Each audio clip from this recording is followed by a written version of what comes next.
Hey guys, welcome to the show, Waiver Wire Week 6. I'm going to answer the biggest question in this video, Kamani Vidal and Hassan Haskins, and also who you should be picking up at each position for Waiver Wire Week 6. Complete video, straight to the point, no fluff. I know a lot of other videos go into analytics and graphics and all that. Like, you don't need all that. Guys, we got to simplify fantasy football. It's not that complicated, okay? I'm going to make sure you guys are fully ready and prepared for fantasy football Week 6 on the waiver wire, okay? If you're new to the channel, smash it, tap it, slap it, hit the thumbs up. It takes a second of your time. It really helps the channel. Just hit the thumbs up.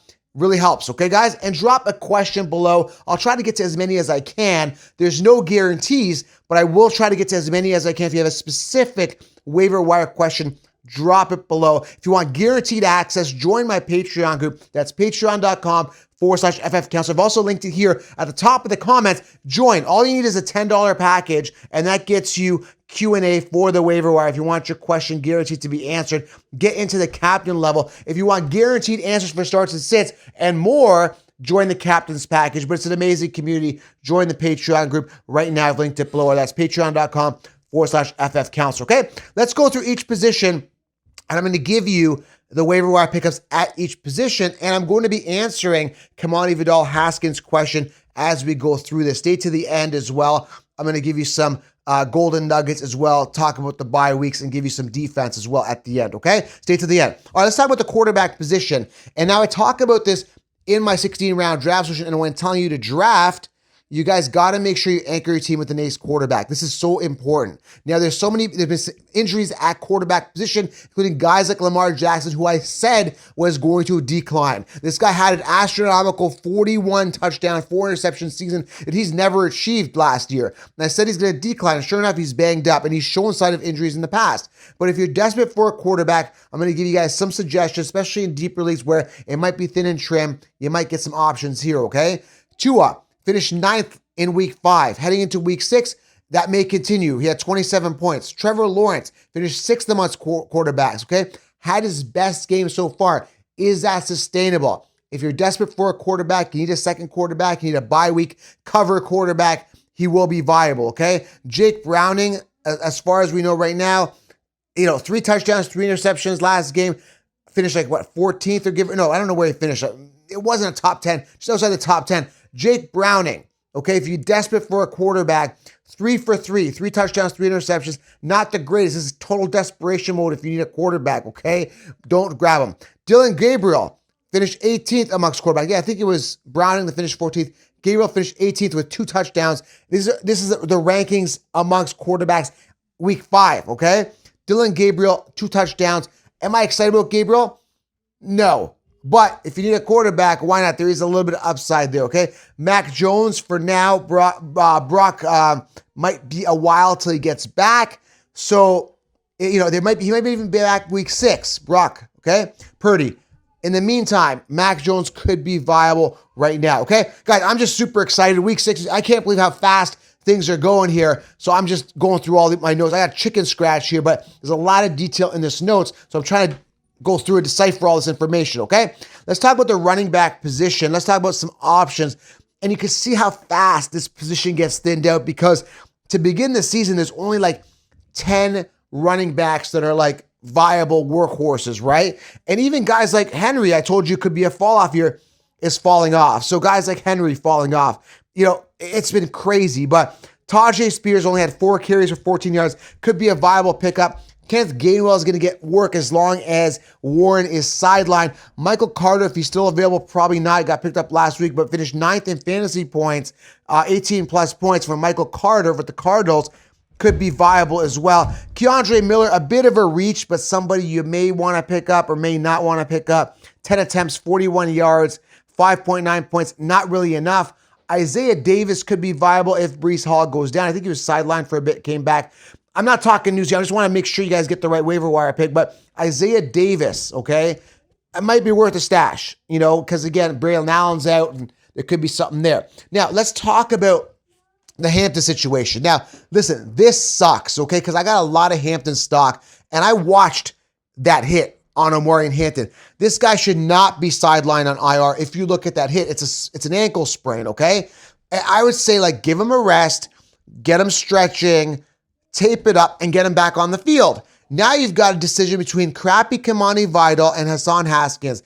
Let's go over these two, okay? Let's go over some details about them before I tell you who I think you should pick up. But I will tell you this. I hope both of these guys just scrape by or fail. Why? Because if these guys do well, if they crush it, Hampton, who I know a lot of you guys have on your teams, I have on my teams, a lot of people drafted him in the second round. Understandably so, right? Because going into the season, he was the workhorse guy, clear-cut, top prospect out of college. You know, you got Najee Harris, who was blinded in the offseason. So I was like, yeah, man, 100% get yourself Hampton. I mean, the situation was good. And then this injury happens. So now we're left with Kamani Vidal and Hassan Haskins. And this is why I emphasize, guys, you must get running back depth. This is crucial to your success. I mean, when I say crucial, I mean absolutely crucial that you have to have running back depth when you are drafting. So when I'm trying to decide between Kamani Vidal and Hassan Haskins, I'm like, who else do I have on my bench? But if I have to make a decision, let's go over the details. Kamani Vidal, week 5, 4 carries, 18 yards, 4.5 yards per carry. Hassan Haskins, 5 carries, 13 yards, and 2.6 yards per carry with 1 catch with 2 yards on that catch. So 5 carries, 13 yards for Haskins, 4 carries, 18 yards, okay? Kamani Vidal, I would say, gets the edge, not just because he did better on the limited usage they had in week 5, but because I think he's got more upside as a player.